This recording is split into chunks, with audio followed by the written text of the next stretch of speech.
گھر تو اللہ نے کعبہ تعمیر کیا تھا. فیہ آیات بینات مقام ابراہیم، اس میں اللہ تعالیٰ کے بہت بڑی بڑی نشانیاں ہیں، جن میں سے بڑا مقام ابراہیم ہے، اور وہ بڑی نشانی ہے جناب. وہاں ابھی بھی یہ وہ جو آپ کو یلو کلر کی عمارت مقام ابراہیم کی نظر آتی ہے نا، اس کے اندر ایک پتھر ہے جس میں حضرت ابراہیم علیہ السلام کے پاؤں کے نشان ہیں، اور وہ پتھر تعمیر کعبہ کے دوران خود بخود بڑا ہو جاتا تھا.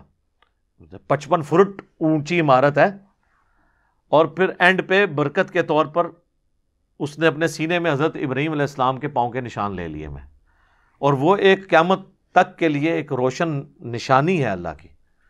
اس کی اندر کی تصویریں بھی اویلیبل ہیں، پتھر کے اندر، وہ مٹی کا تو نہیں پتھر ہے، پتھر میں انبیاء کے پاؤں کا نشان آنا یہ معجزہ ہے، ورنہ پتھر میں تو نشان نہیں بنتا جب تک خود کھودا نہ جائے.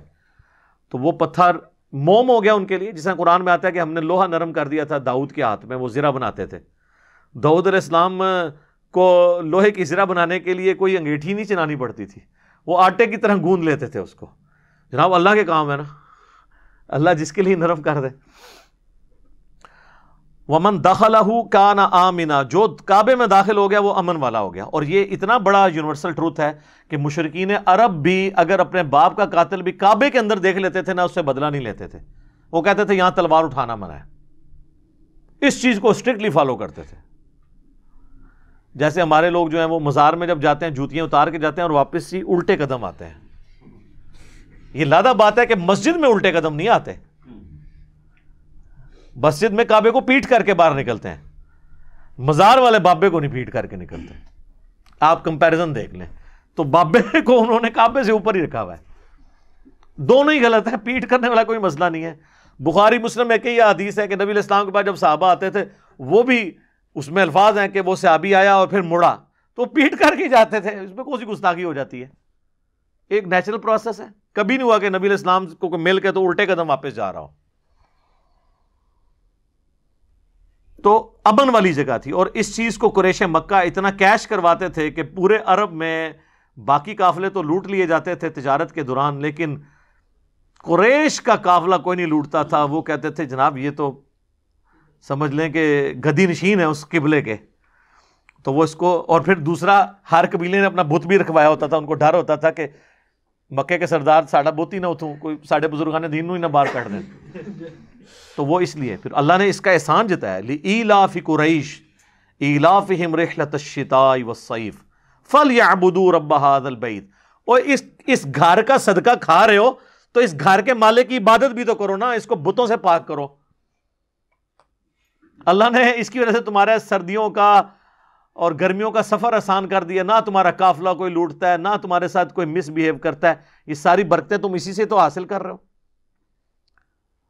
اب یہ برکت نہیں صرف وَلِلَّهِ عَلَى النَّاسِ حِجُّ الْبَيْتِ مَنِ اسْتَطَاعَ إِلَيْهِ سَبِيلًا، اور لوگوں پر اللہ کا یہ حق ہے کہ جو کوئی استطاعت رکھتا ہو وہ اس گھر کا حج کرے. وَمَنْ كَفَرَ، اور جو کفر کی روش اختیار کرے گا فَإِنَّ اللَّهَ غَنِيٌّ عَنِ الْعَالَمِينَ، تو اللہ تعالیٰ یاد رکھو تمام جہان والوں سے بے پرواہ ہے. اسے کوئی ٹینشن نہیں ہے کہ کوئی حج کرنے آیا ہے نہیں آیا، کوئی نماز پڑھ رہا ہے نہیں پڑھ رہا، اس کا کوئی لینا دینا نہیں اس کے ساتھ. یہ جو کچھ کرنا ہے تم نے اپنے لیے کرنا ہے. یہ آیت اس بات کا ثبوت ہے کہ اگر کوئی شخص استطاعت کے باوجود حج نہیں کرتا وہ کفر کر رہا ہے. دیکھیں نا الفاظ ہیں کہ جس کی استطاعت ہے وہ اللہ کے گھر کا حج کرے. وَمَنْ كَفَرَ، اور جو کفر کرتا ہے، کفر ناشکری کے معنوں میں بھی ہے، شریعت توڑنے کے معنوں میں. ویسے اسے سپورٹیو ایک حدیث ہے، وہ ضعیف ہے جامعہ ترمذی میں، کہ جس کے پاس استطاعت ہو اور وہ حج کے لیے نہ آئے تو نبی علیہ السلام فرمایا میری طرف سے چاہے یہودی ہو کے مرے چاہے وہ نصرانی ہو کے مرے، مجھے کوئی پرواہ نہیں ہے.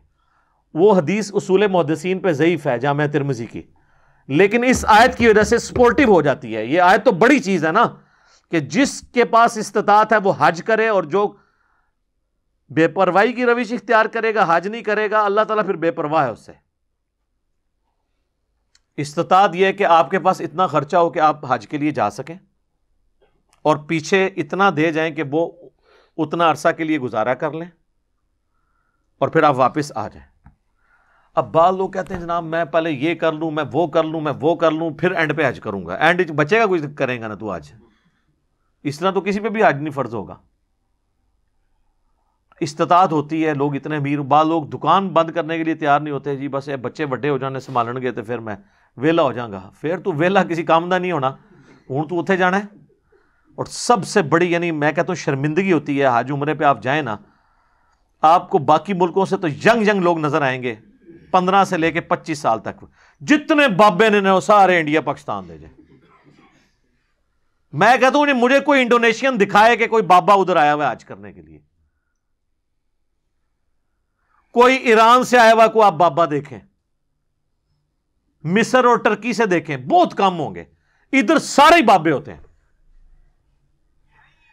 یہ ایٹیچیوڈ بالکل غلط ہے، یعنی اللہ کو سیریس لیں. اور میں آپ کو بتاؤں یہ تو اللہ کی طرف سے کتنی بڑی آزمائش آ گئی. اب تو لوگ کئی میرے اپنے جاننے والے ہیں جن کو پیچھے میں پڑا ہوا تھا کہ یار حج کرو حج کرو، اب جہاں مصیبت پڑ گئی یہ کورونا والی، اب وہ روتے ہیں کہ جی اللہ کو کیا منہ دکھائیں گے، ہمارے پاس چانس تھا، پیسے تھے، ہم نے نہیں اس وقت حج کیا، اب کرنا چاہ رہے ہیں. چلیں وہ جو مرضی بھی ہے صورتحال ہے، بہرحال ایک کہتے نا کہ وہ گنڈ تے لگ جاندی ہے نا، جب دھاگا ٹوٹ جائے نا تو جڑ تو جاتا ہے لیکن گنڈ تے آ جاتی، گنڈ تے آ گئی ہے.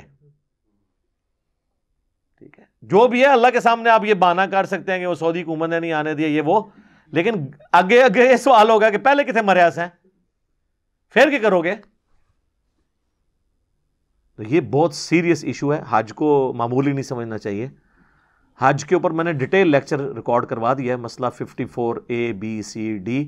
54A مسئلہ عمرے کے طریقے پہ تھا، 54B حج کے طریقے پہ، 54C اور D جو ہے قبر رسول کی حاضری اور قبر رسول صلی اللہ علیہ وآلہ وسلم سے جڑے ہوئے عقائد اور نظریات کے ساتھ میں نے ڈیٹیل کے ساتھ گفتگو کی ہے.